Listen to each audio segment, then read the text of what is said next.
Praise the lord అందరికీ మరొకసారి. దేవుడు ఈ దినం మనకిచ్చినందుకై దేవునికి స్తుతులు చెల్లిస్తూ, కృతజ్ఞతతో మనం ఈ దినము స్టార్ట్ చేయాలని అంటే ఈ వాక్యం స్టార్ట్ చేయాలని ఆశపడుతున్నాం. నిజంగా దేవుడు గొప్ప దేవుడు. విలాప వాక్యములు అర్థములోనే ఉంది విలాపం. విలాపము అనగానే మనకు అర్థమైంది. విలాపం వాక్యముల్లోకి వచ్చినాం. అంటే అంత ఏడుపు రోదన భయంకరంగా ఉంటుంది. చదువుతుంటేనే బాధాకరంగా ఉంటుంది. లామెంటేషన్స్ ఇంగ్లీష్లో విలాప వాక్యాలు. చిన్న ప్రార్థనతో మనం వెళ్దాం. ప్రభా స్తోత్రములు, మరొక దినమునిచ్చినారయ్యా, మీ కొందనాలు చెల్లించుకుంటున్నాను తండ్రి.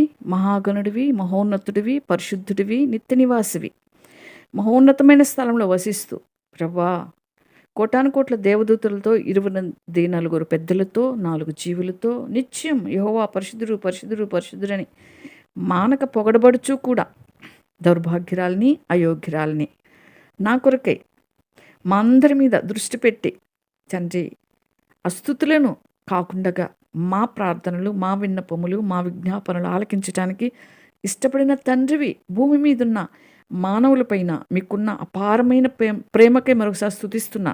ఎంత ప్రేమ అంటే తండ్రి ప్రాణం ఇచ్చినంత ప్రేమ. ప్రాణం ఇచ్చినారు మా కోసమై తండ్రి. మా పాపములు క్షమించుటకై, మమ్మల్ని తండ్రికి సమీపంగా చేయుటకై, పరలోక రాజ్యమును మాకు తండ్రి స్థానం ఇచ్చుటకై నైనా మీ స్థానాన్ని వదిలి తండ్రి నైనా మా స్థానంలోకి వచ్చినారు. అయ్యా స్తోత్రములు. గొప్ప దేవుడవు, సర్వశక్తిమంతుడవు, మీలో మాకు ఇచ్చిన పాలిపంపులకై స్తోత్రములు. పరలోకంలో మా కొరకై యోహాను సువార్త 14:1 ప్రకారం ప్రభా స్థలాలు సిద్ధపరుస్తున్నందుకై స్తోత్రములు. మీ నీతిలో మాకు ఇచ్చిన పాలిభాగం, మీ పరిశుద్ధతలు ఇచ్చిన పాలిభాగం, మీ ప్రేమలో ఇచ్చిన పాలిభాగం తండ్రి, మీరు చేసిన తన సేవలో ఇచ్చిన మాకు పాలిభాగం నైనా వీటన్నిటి బట్టి మిమ్మల్ని ఘనపరుస్తున్నాను. గొప్ప దేవాన్ని స్తుతిస్తూ ఈ సమయం మాకు దీవెనకరమైన దినముగా చేయమని. రాకడి దినాల్లో ఉన్నాం, అంత్య దినాలు, అపాయకరమైన దినాల్లో ఉంటున్నాం.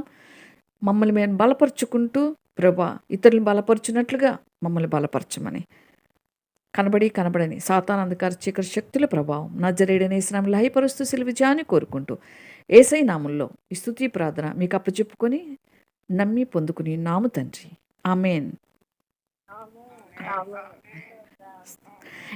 ఈ దినం మనము ప్రభు వాక్యంలోకి వెళ్ళే ముందుగా జరిగే విషయాలు మనకందరికీ తెలుసును. జరుగుతున్న విషయాలు తెలియని వారంటూ ఉండరు. ఎందుకంటే మనం సూక్ష్మంగా గమనిస్తాం ఈ దినాల్లో ఏమేమి జరుగుతున్నాయి అనేది.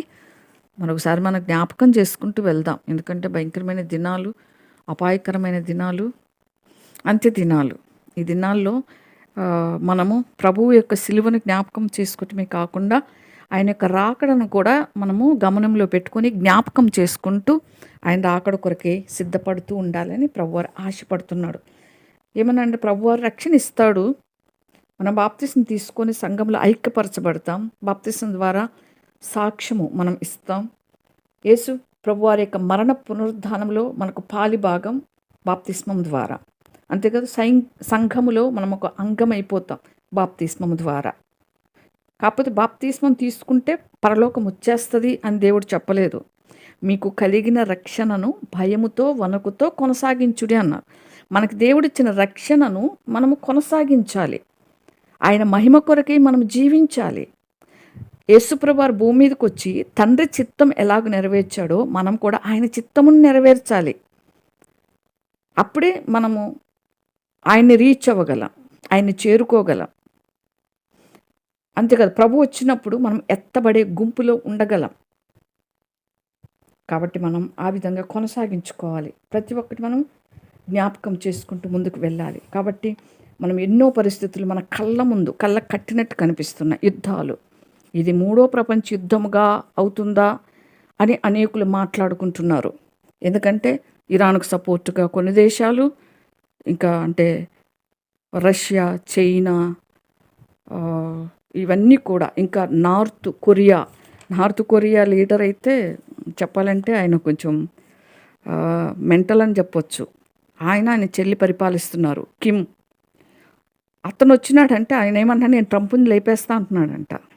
ఇవన్నీ కూడా జరుగుతున్న విషయాలు. అది కూడా ఇరాన్కు మద్దతుగా నిలుస్తుందని చెప్తున్నారు. కాబట్టి ఇవన్నీ కూడా ఏకమైతే 3వ ప్రపంచ యుద్ధం రావచ్చు అంటున్నారు. జర్మనీ, ఇటలీ ఇవి కొన్ని దేశాలు, ఆహ్, పశ్చిమాసియాలో ఉన్న దేశాలు, కొన్ని దేశాలు అమెరికా, ఇజ్రాయెల్‌కి మద్దతుగా ఉన్నాయంటున్నారు. ఏదేమైనా మన రాజుల కొరకై, అధికారుల కొరకై ప్రార్థన చేయాలి. ఎందుకంటే అధికారులు దేవుని చేతిలో ఉన్నారు. రాజుల హృదయాలు ఆయన చేతులు నీటి కాలువలు.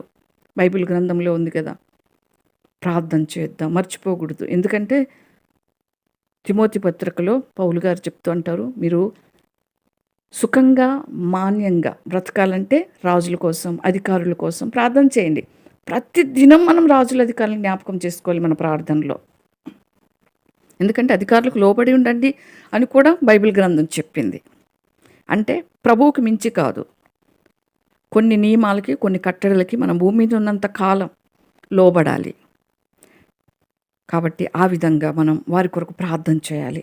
మంచి పరిపాలన చేసేలాగా, జ్ఞానం కలిగిన పరిపాలన చేసేలాగా మనం ప్రార్థన చేయాలి. ఎందుకంటే ఈ యొక్క యుద్ధాలు జరిగితే మన కరువు వస్తుందని మనకు తెలుసు. ఎందుకంటే ఇరాన్ నుంచి మనకు రావాల్సిన ఇంధనం ఆగిపోతుంది, అక్కడ రావాల్సిన ముడి పదార్థాలు ఆగిపోతాయి. ఇప్పటికే ఆ రావాల్సిన రూట్ని కూడా వాళ్ళు మూసివేసినట్లుగా వార్తల్లో వింటున్నాం. ఇవన్నీ జరిగినప్పుడు ఏమవుతుందంటే కరువులు వస్తాయి, రేట్లు విపరీతంగా పెరిగిపోతాయి, పేదలు కొనుక్కోలేని పరిస్థితులు వస్తుంది. కాబట్టి భయంకరమైన దినాలు రాబోతున్నాయి. ఎందుకంటే ప్రకటన గ్రంథంలో చెప్పినట్టుగా ఈ దినాల్లో మనం ప్రకటన గ్రంథం బాగా చదువుకొని అర్థం చేసుకోగలగాలి. ప్రకటన గ్రంథం 13వ అధ్యాయం చదివితే ప్రభు రాకడ తర్వాత వచ్చే విషయాలు, భయంకరమైన విషయాలు మనకు బోధపడతాయి. చాలామంది అంటారు 13 అనేది సాతాను యొక్క నంబరు అని కూడా అంటారు. కానీ మనకు అదేం లేదు. ప్రభు అన్నిటిని పరిశుద్ధపరిచినాడు. ఎందుకంటే ప్రకటన 13లో ఉన్న భయంకరమైన విషయాలను బట్టి కొంతమంది ఆ విధంగా ఫీల్ అవుతారు. ఏదేమైనా అమెరికా డాలర్ మీద కూడా కనపడకుండా 13 అనే సంఖ్య ఉంటుందని, అమెరికా డాలర్ మీద ఏమంటారు గబ్బిలం బొమ్మ ఈ విధంగా చెప్తా ఉన్నారు. అది సూక్ష్మంగా చూస్తేనే కనిపిస్తుంది, కనపడకుండా ఉంది అని. ఒక విధంగా చెప్పాలంటే దేవుని రాకడకు మార్గం సుగమనం చేస్తున్న ట్రంప్ గారని చెప్పాలి. క్రీస్తు ప్రభువు యొక్క రహస్య రాకడ క్రీస్తు విరోధి కోసం.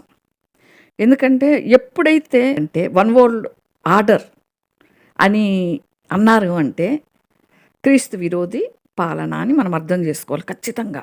అది ట్రంప్ గారు అనొచ్చు. ఆయనకు అది తీసుకురావాలని ఉంది.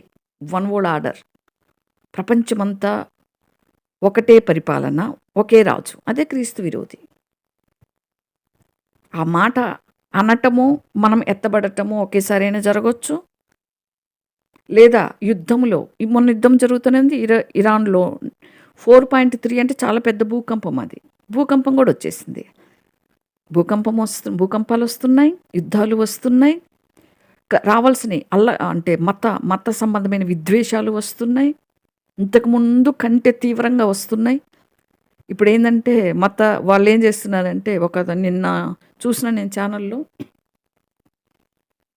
ఒకతను ఇంటింటికి తిరిగి యేసు ప్రభువు నమ్మి మీరు ఎంతకాలమైంది, హైందువులుగా ఉండి క్రీస్తు ప్రభులోకి వచ్చిన వారి దగ్గరికి వెళ్ళి 10 years అయిందంటే, ఓహో మీరు రోగాలు బాగైతే పోయినారు కదా, మళ్ళీ తిరిగి ఆ దరిద్రంలోకి పోయినారు మీరు రండి అని పత్రికలు పంచుతూ ఉన్నారు. నిజంగా ఎంత భయంకరమైన దినాలు అంటే, అపవాది సాతాను చేసే పనులు ఇవి. సత్యములోనికి రానివ్వకుండా చేస్తాడు. సత్యములోకి వచ్చిన వారిని సైతము బయటకు లాగాలని తీవ్ర ప్రయత్నాలు చేస్తుంటాడు. ఎందుకంటే వాడి ప్రయత్నాలు వాడు చేసుకుంటూ పోతూనే ఉంటాడు, ఆగడు. ఎందుకంటే వాడు శాడిస్ట్. వాడి దగ్గరికి మనం కూడా వెళ్ళాలని, వారి కొరకు నరకం నియమింపబడింది కాబట్టి నాకు ఎటు నరకమే. కాబట్టి మ్యాక్సిమం పీపుల్ని నరకంలోకి తీసుకెళ్ళాలి. సత్యంలోకి రానివ్వకూడదు, నిజ దేవుని తెలుసుకొనివ్వకూడదు అని వాడి టార్గెట్. అది ఎంచకాలంలో ఇంకా తీవ్రమవుతున్నాడు. ఆ ఇంట్లో పెట్టిన దేవుని క్యాలెండర్స్ కూడా తీసేసిపోతున్నాడు. ఇవి పెట్టుకోకూడదు మీరు అని. ఎంత భయంకరమైన దినాలు, అపాయకరమైన దినాలంటే ఇవే. ప్రేమ చల్లారిపోయింది, అది మనకు తెలుసు. అనేకులు అంటే వెనక్కి వెళ్ళిపోయినారు, అది కూడా మనకు తెలుసు. దాని గర్వాపసి అని పేరు పెట్టినారు. చాలామంది సాతానుని వెనకకి లాగేసినాడు. మ్యాక్సిమం నరకంలోకి తీసుకెళ్ళాలి. వాడి టైం కొంచెమే, వాడికి తెలుసు. వాడి కాలం కొంచెమని తెలుసు, ఎందుకంటే వాడికి బైబిల్ మొత్తం తెలుసు. బైబిల్‌తోనే మోసపరుస్తాడు. మొన్న ముస్లిం అతను చెప్తున్నాడు, ఒక షార్ట్ మెసేజ్ వస్తే చూసిన నేను.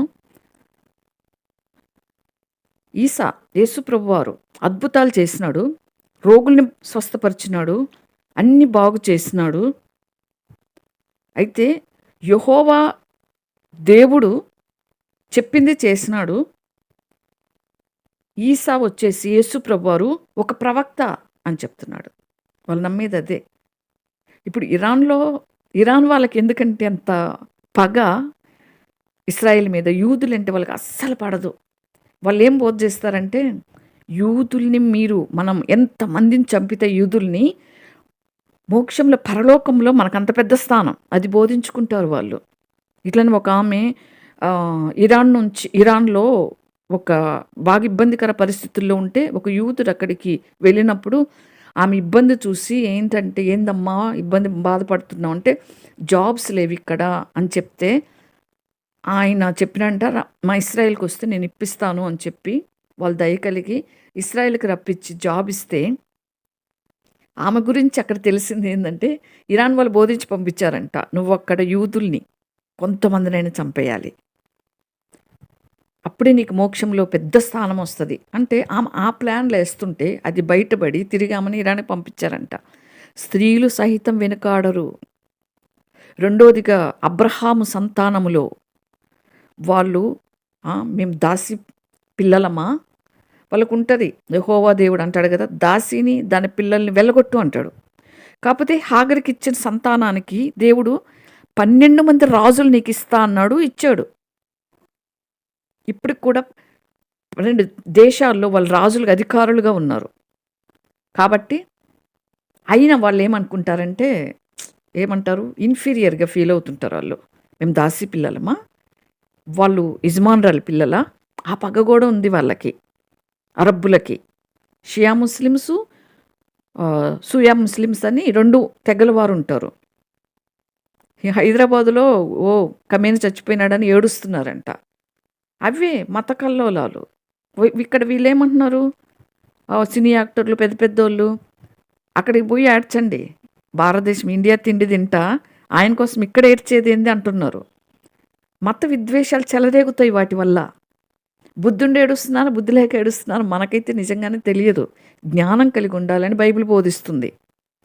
మన జ్ఞానులమయ్యి మనం ప్రభు పాదాల దగ్గర ఏడవాలి, ఏడిస్తే.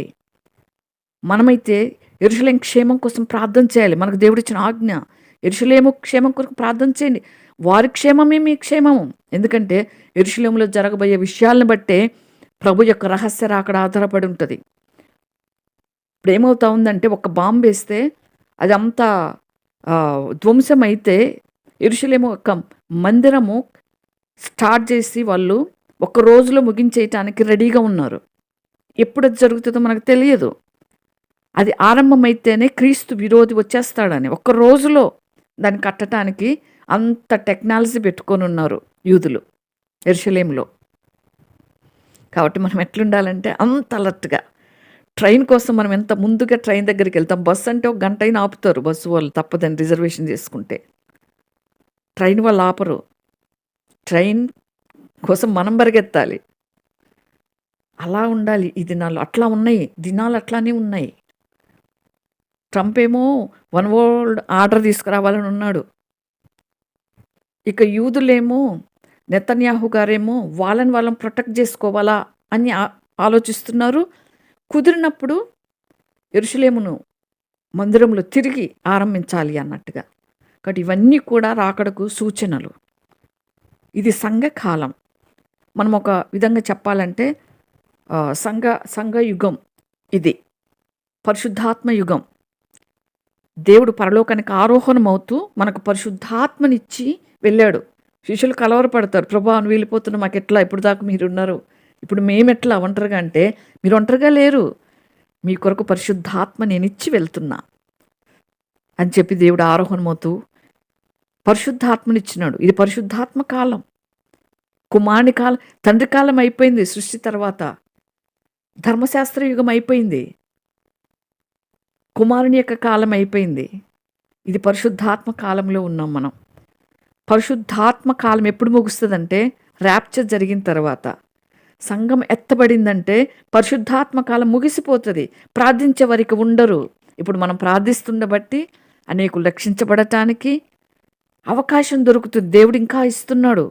ప్రభా ఇంకొంతకాలం ఉండు ప్రభా, ఇంకా రక్షణలోకి రాని వాళ్ళు ఉన్నారు, మా కుటుంబ సభ్యులు ఉన్నారు, మా బంధువులు ఉన్నారు, మా దేశంలో వాళ్ళు ఉన్నారు, అనేకులు ఉన్నారని మనము ప్రార్థన చేస్తుంటే ప్రభు కొంతసేపు ఆగుతున్నారు అంతే. మనం ఎత్తబడమంటే దేవుని బిడ్డలంగా ప్రార్థించు వారికి ఉండరు. కాబట్టి పశ్చాత్తాపం రాదు. ర్యాప్చర్ జరిగిన తర్వాత క్రీస్తు విరోధి వెంటనే వచ్చేస్తాడు. నేను మీకు శాంతి నేను ఇస్తా అంటాడు. 666 ముద్ర వేయించుకుంటేనే అన్నీ అంటాడు. ఆ ముద్ర 665 మానవ సంఖ్య ఉంది. అది 666 అనే రూపంలో రాదు. ఎందుకంటే అక్కడ కూడా మోసపరచాలని చూస్తాడు సాతానుడు. ప్రకటన గ్రంథంలో 666 ముద్ర దానిలో జ్ఞానం ఉన్నది అని రాయబడింది. జ్ఞానం, ఈ లోక జ్ఞానం. ఎంత టెక్నాలజీ పెరిగింది. దానియేలు గ్రంథంలో ఉంది కదా, అంత్యకాలంలో జ్ఞానము వృద్ధి పొందుతుంది. ఎంత జ్ఞానం, ఎంత టెక్నాలజీ పెరుగుతుంది మన కళ్ళ ముందే. ఎక్కడో ఉన్న మిసైల్స్ అంటే కిలోమీటర్స్ ఉన్న, అంటే 1 అవర్ ముందే వాళ్ళు కనుక్కుంటారంట మిసైల్ వస్తుంది అని. అంటే అంత టెక్నాలజీ పెరిగింది, అంత జ్ఞానం పెరిగింది మనిషికి. మనం ఊరికే చెప్పేసుకుంటున్నాం కానీ ఎట్లా తయారు చేస్తున్నారు వాళ్ళ జ్ఞానం ఎక్కడిది అసలు అది. అందుకే ఈ యురేనియము ఇరాన్ వాళ్ళు ఖమేని ఈ యురేనియం అంతా కూర్చుకుంటున్నాడంట. ఎందుకు అంటే మిసైల్స్ తయారు చేసుకోవటానికి, బాంబులు తయారు చేసుకోవటానికి. ఎందుకంటే ఇస్రాయేల్ దేశం అసలు లేకుండా చేయాలని, యెరూషలేం లేకుండా పోవాలి, తుడిచిపెట్టుకొని పోవాలి. అది ఆయన టార్గెట్. అంతటి తాగాడా అంటే వాళ్ళ ప్రజలంటే కూడా పడదు. ఆయన ఒక శాడిస్ట్ లాగా బిహేవ్ చేసినాడు. చాలా సంవత్సరాల క్రితం నుంచే వాళ్ళు బుర్కా వేసుకోకపోతే వాళ్ళ మతంలో కూడా ఇస్లామీయులు మొత్తం అంటే ఒక్క హెయిర్ కూడా కనపడకూడదంట. కొంచెం హెయిర్ కనబడిన బుర్కా సరిగ్గా వేసుకోకపోయినా వాళ్ళని చంపేపించినాడు ఆయన. అటువంటి అతని కోసము చాలామంది ఇరాన్లో ఖమేని చనిపోయిన తర్వాత అంటే వాళ్ళు చాలా సంతోషపడినారు, మాకు ఫ్రీడమ్ వచ్చింది అని. అటువంటి చాలా బాధపెట్టి చాలామంది చంపించేసినాడు స్త్రీలని. ఇప్పుడు కూడా యుద్ధం వస్తే అక్కడక్కడ ఆ సౌదీలో చుట్టుపక్కల వాళ్ళందరినీ ఇస్లామిక్ దేశాల్లో కూడా మామూలు, ఎందుకంటే అమెరికా స్థావరాలు ఉన్నాయని. ఇవన్నీ కూడా అంటే చాలామంది ఇరాన్ ప్రజలు కూడా వెక్స్ అయిపోయినారు ఖమేని గురించి. ఆయన పోయినాడు, ఆయన కుటుంబం అంతా పోయింది. ఆనాడు ఇది ఇప్పటి నుంచి జరుగుతుంది కాదు, దేవుని ప్రజల మీదకి. అహష్వరోషు కాలం నుంచి మనం ఎస్తేర్ గ్రంథానికి వెళ్తే మనకు ఆశ్చర్యం కలిగించే విషయం ఏంటంటే, ఈ ఎస్తేర్ కాలంలో అంటే ఎస్తేర్ టైంలో పూరిము యూదులకి విడుదల కలిగినాక 9వ అధ్యాయం చదివితే, నేను చదవని తర్వాత మీరు చూడండి, ఎస్తేర్ గ్రంథం 9th చాప్టర్ చూస్తే మీకు అర్థమవుద్ది. పూరిము పండగ చేసుకుంటారు వాళ్ళు, ఇశ్రాయేల్ విడిపించినందుకు, విడుదల కలిగినందుకు. ఆ దినాల్లో హామాను, ఇప్పుడు ఖమేనీలాగా హామాను ఆ దినాల్లో యూదుని లేకుండా చేయాలనుకుంటాడు. హామానే చచ్చిపోతాడు. అట్లయింది ఖమేని పరిస్థితి. ఆయన ప్రజలను తుడిచిపెట్టడానికి ఎవ్వరికి దేవుడు అధికారం ఇవ్వడు. ఆయన శిక్షిస్తూనే సరి చేసుకుంటాడు, శిక్షిస్తూనే ప్రేమిస్తుంటాడు. ఆయన శిక్షించి సరి చేసుకుని దగ్గరికి చేసుకుంటాడు ఆయన ప్రజల్ని. యూదులు లేకపోతే అసలు ప్రవచనాలు ఎలా నెరవేరుతాయి? యూదులను తుడిచిపెట్టడం అయ్యే పని కాదు. ప్రభు 1000 ఏళ్ల పరిపాలన వాళ్ళనే పరిపాలిస్తాడు. కాబట్టి ఆ విధంగా జరిగింది. ఆ విధంగా తుడిచిపెట్టాను. అహష్వరోష్ కాలంలో హామాను చేసినట్లుగా చేసినప్పుడు అదే విధంగా జరిగింది. ఎస్తేరు ప్రార్థనతో, మొర్దెకై ప్రార్థనతో ప్రభువారు వాళ్ళని కాపాడినాడు. అప్పటి నుంచి కాపాడుకుంటూ వస్తున్నారు ప్రభువారు. అప్పటి నుంచి ప్లాన్లు వేస్తూ ఉన్నారు వారిని తుడిచిపెట్టాలని. సౌలు కాలంలోనే, సౌలు రాజు కాలంలో, మొదటి రాజు సౌలు రాజు కాలంలో ఇశ్రాయేల్ రాజు దేవుడు చెప్తాడు, అక్కడ అగగు అనే రాజు ఉంటాడు. అగగుని అమాలేకీయులు వాళ్ళు తుత్తునీలుగా చేసేయి, వాళ్ళని అస్సలు ఉంచొద్దు అంటే అగగుని తీసుకొచ్చి చెరలో బతికించుకొని తెస్తాడు. మంచి మంచి పొట్టేళ్ళని మంచి మంచి అంటే వాటిని తీసుకొని వచ్చి భద్రపరుచుకుంటాడు. అప్పుడు సమూయేలు బాధపడతాడు కదా, ఆ అమాలేకీయులు ఇప్పటికీ ఉన్నారు. అంటే అప్పుడు అంటే పర్షియన్స్ ఉన్నారు కదా, పర్షియన్స్ బబులోను దేశాన్ని గెలిచిన పర్షియన్స్ కాలంలోనే ఆశ్వారోస్ కూడా పరిపాలించినాడు. వాళ్ళు చాలా బలంగా పరిపాలించినారు. వాళ్ళు యెరూషలేము అంటే మొత్తాన్ని అసలు 127 సంస్థానాలు అని ఉంటుంది ఎస్తేరు గ్రంథం 1 అధ్యాయంలో. మనకి ఆశ్వారోస్ ఎన్ని సంస్థానం అంటే 127 దేశాలను ఆయన పరిపాలించినాడు. ఇప్పుడు మనకు 195 దేశాలు ఎట్లా ఉన్నాయో కంట్రీసు, ఆ విధంగా పరిపాలించినాడు ఆయన. అటువంటి బలమైన ప్రభుత్వంలో దేవుడు ఆయన ప్రజల్ని కాపాడుకున్నాడు. వాళ్ళను తుడిచిపెట్టకపోవటం మూలంగా వాళ్ళే ఈ పర్షియన్సే ఇరానీయులు. ఇప్పుడు ఇరాన్, పర్షియా, చాలామంది బైబిల్ పండితులు అదే చెప్తారు. ఇప్పుడు ఇరాన్ ఆ దినాల్లో పర్షియా. దానియేలు గారు కూడా ఇరాన్ దేశంలో పాతిపెట్టబడ్డాడు, ఆయన సమాధి ఉంది అని కూడా మనకు చరిత్ర చెప్తూ ఉంటుంది. కాబట్టి ఏదేమైనా ప్రార్థన చేద్దాం. ఆయన ప్రజల్ని ఎవరు తుడిపి పెట్టలేరు. ఆయన ప్రజల్లో ఎన్ని దోషాలున్నా ఆయన చూసుకుంటాడు. ఎవరికి అప్పచెప్పరు, మూర్ఖులకు అప్పచెప్పరు. అడవి గాడిద వంటి స్వభావం కలిగిన వారికి దేవుడు వాళ్ళని అప్పగించడు. యూదులని మనం ప్రార్థించాలి వారి క్షేమం కొరకై. వారి క్షేమమే మన క్షేమం కాబట్టి ప్రార్థన చేయాలి.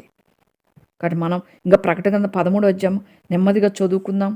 18వ వచనంలో జ్ఞానం ఉన్నదని, ఆ ముద్ర ఏ విధంగా వస్తుందో మనకు తెలియదు. అది అరిచేతిలో వస్తుందో తెలియదు, తలలో చిప్పు రూపంలో వస్తుందో తెలియదు. తలలో చిప్పు అయితే అన్నీ తెలిసిపోతాయి. చిప్పు అమ్మరుస్తున్నాయి, ఇప్పటికే చాలామందికి పెట్టారు తలకాయలు చిప్పు. కాబట్టి ఏ రూపంలో వస్తుందో తెలియదు. ఆ పాటికి మనం ఎత్తబడే గుంపులో ఉండాలని ప్రార్థించుకుందాం. 666 ముద్ర వచ్చే నాటికి సంఘం ఎత్తబడవచ్చు. ఈ అల్లకల్లోల పరిస్థితిలో ఒకవైపు యుద్ధం, ఒకవైపు మత కల్లోలాలు, ఒకరంటే ఒకరు పడటం లేదు. క్రైస్తవ బిడ్డల్ని వేధిస్తున్నారు, ఇళ్లలోకి వెళ్ళి చేస్తున్నారు. ఈ యొక్క సంఘర్షణలోని ప్రభు రావచ్చు, మనం చెప్పలేం. ఆన్ టైం ఆయన. మనం ఒకటే చేయాలి, ప్రభు కొరకు నమ్మకంగా జీవిస్తూ వెళ్ళిపోతే, ప్రభా నువ్వు వచ్చినప్పుడు నన్ను తీసుకెళ్ళు, మీ కొరకే నేను జీవించేలాగా చేయి. ఎక్కడో కూడా ప్రభా నేను విడిచిపెట్టబడకుండే పరిస్థితులు నాలో లేకుండా చేయని మనం అలర్ట్గా చాలు. మనం భయపడాల్సిన అవసరం లేదు. ప్రభు కొరకే మనం నమ్మకంగా జీవించినప్పుడు మనకు భయం అవసరం లేదు. ఇంకా మనం 2 పేతురు 3వ అధ్యాయం కూడా చదువుకోవాలి. ఈ దినాలు ఎక్కువగా ప్రభు యొక్క ఆగమనం, రాకడ గురించి, సంఘం ఎత్తబడే గురించి విషయాలు మాట్లాడుకుంటే కూడా చాలా మంచిది. మనం ఈరోజు విలాప వాక్యాల్లో ఎక్కువ విషయాలు చెప్పుకునే ఏం లేవు. దేవుడు